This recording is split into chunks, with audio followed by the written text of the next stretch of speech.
Hi ಎಲ್ಲರಿಗೂ ಈ ದಿನ ನಮ್ಮ ಆಶ್ರಯ ಎಜುಕೇಷನಲ್ ಟ್ರಸ್ಟ್ನ ಹಿಲ್ಸೈಡ್ ಪಬ್ಲಿಕ್ ಸ್ಕೂಲ್ನಲ್ಲಿ ಒಂದು ಅದ್ಭುತವಾದಂಥ ಸಿನಿಮಾವನ್ನು ಮಕ್ಕಳಿಗೆ ತೋರಿಸಲಾಯಿತು. ಸಿನಿಮಾದ ಹೆಸರು ತನುಜ. ಈ ಚಿತ್ರ ನೈಜ ಕಥೆಯ ಆಧಾರಿತವಾಗಿದ್ದು ಹರೀಶ್ ಎಂ.ಡಿ. ಹಳ್ಳಿಯವರ ರಚನೆ ಮತ್ತು ನಿರ್ದೇಶನದ ಅಡಿಯಲ್ಲಿ ಅದ್ಭುತವಾಗಿ ಮೂಡಿಬಂದಿದೆ. ಮೊದಲು ತನುಜ ಪದದ ಅರ್ಥ ತಿಳಿಯೋಣ. ತನು ಎಂದರೆ ದೇಹ, ಜ ಎಂದರೆ ಹುಟ್ಟು.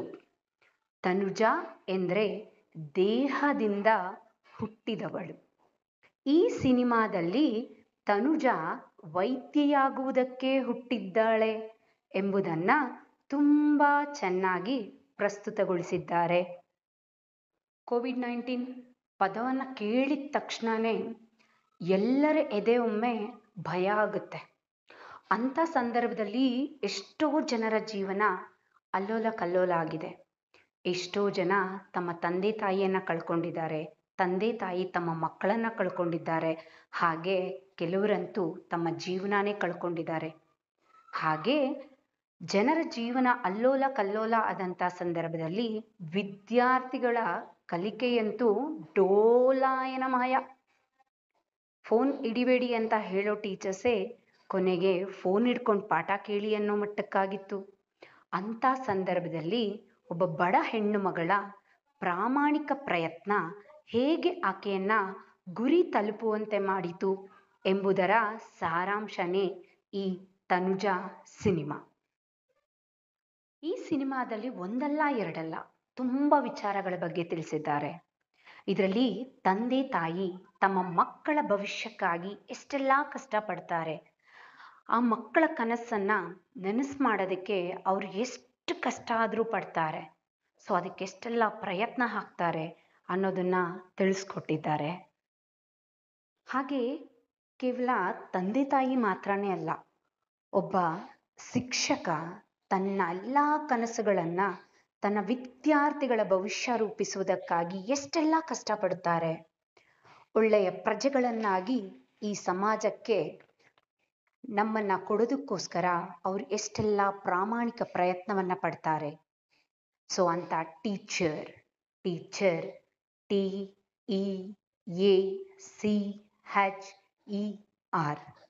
ಟಿ ಅಂದರೆ ಆತ ಟ್ರೈನರ್ ಆಗಿ, ಇ ಅಂದರೆ ಎಜುಕೇಟರ್ ಆಗಿ, ಎ ಅಂದರೆ ಆರ್ಕಿಟೆಕ್ಟ್ ಆಗಿ, ಹಾಗೆ ಸಿ ಅಂದರೆ ಕ್ರಿಯೇಟರ್ ಆಗಿ, ಹಾಗೆ ಹೆಲ್ಪರ್ ಆಗಿ, ಇ ಅಂದರೆ ಎಂಥೂಸಿಯಾಸ್ಟಿಕ್ ಆಗಿ, ಹಾಗೆ ರಿಮಾರ್ಕ್ ಇಲ್ಲದ ಪ್ರಜೆಗಳನ್ನಾಗಿ ರೂಪಿಸುವ ಪ್ರಾಮಾಣಿಕ ಪ್ರಯತ್ನವನ್ನ ಶಿಕ್ಷಕ ಮಾಡ್ತಾರೆ. ಅವನಿಗೆ ಎದೆ ಒಳಗಡೆ ಮನೆ ಮಾಡಬೇಕು. ಸಾವಿನಂಚಲಿರೋ ರೋಗಿ ಇನ್ನೊಂದಷ್ಟು ದಿನ ಬದುಕೋ ಹಾಗಾಗಬೇಕು. ಟ್ರೀಟ್ಮೆಂಟ್ ಕೊಟ್ರೆ ಆ ಥರ ಕೊಡಬೇಕು. ಓಕೆ, ನೀವುಗಳೆಲ್ಲ ಇವತ್ತಿಗೆ ಕೂತಿದ್ದೀರಾ ಅಂದ್ರೆ ನೀವೊಬ್ಬರೇ ಕೂತಿಲ್ಲ, ನಿಮ್ಮ ತಂದೆ ತಾಯಿಗಳ ಎಕ್ಸ್ಪೆಕ್ಟೇಷನ್ಗಳ ಜೊತೆ ಕೂತಿದ್ದೀರಿ. ನೀವುಗಳು ಒಳ್ಳೆ ಡಾಕ್ಟರ್ ಆಗಬೇಕು ಅನ್ನೋದು ನಿಮ್ಮ ತಂದೆ ತಾಯಿಯ ದೊಡ್ಡ ಕನಸು. Dream of your parents and please don't ignore it. MBBS ಅಂದ್ರೆ ಬರೀ bachelor of medicine and bachelor of surgery ಅಷ್ಟೇ ಅಲ್ಲ. MBBS ಅಂದ್ರೆ ಮಾ ಬಾಪ್ ಕಾ ಬಡಾ ಸಪ್ನ, ತಂದೆ ತಾಯಿಯ ದೊಡ್ಡ ಕನಸು. Now just close your eyes. Imagine yourself graduating from a medical college.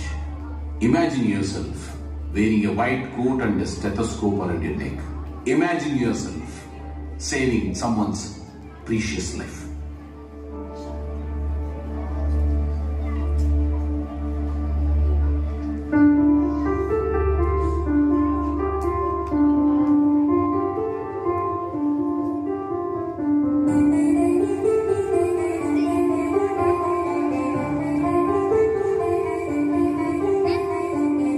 ಮುಗಿಸಾಯ್ತು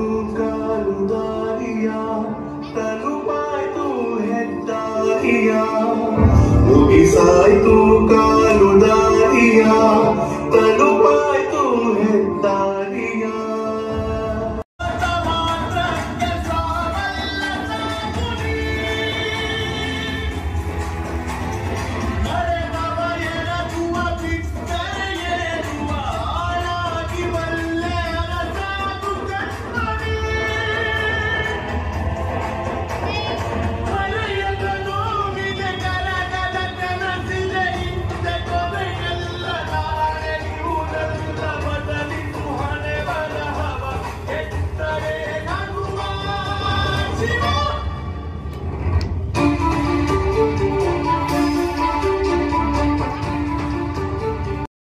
ಹಾಗೆ ಒಂದೊಳ್ಳೆ ಬರಹಗಾರನ ಬರಹಕ್ಕೆ ಇರುವಂಥ ಶಕ್ತಿ, ಎಷ್ಟೇ ದೊಡ್ಡ ಅಧಿಕಾರಿಯಾದರೂ ಕೂಡ ತಾನು ಬೆಳೆದು ಬಂದ ಹೆಜ್ಜೆಯನ್ನು ಮರೆಯದೆ ಸಾಮಾನ್ಯ ವ್ಯಕ್ತಿಗೂ ಕೂಡ ಸ್ಪಂದಿಸುವ ಮಾನವೀಯತೆ, ಆ ಮಾನವೀಯತೆಯನ್ನು ಮೆರೆದು ಆಕೆಯ ಜೀವನವನ್ನು ರೂಪಿಸೋದಕ್ಕೆ ಸಹಾಯ ಮಾಡಿರುವುದನ್ನು ಈ ಚಿತ್ರದಲ್ಲಿ ಬಹಳ ತುಂಬ ಚೆನ್ನಾಗಿ ತೋರಿಸಿದ್ದಾರೆ.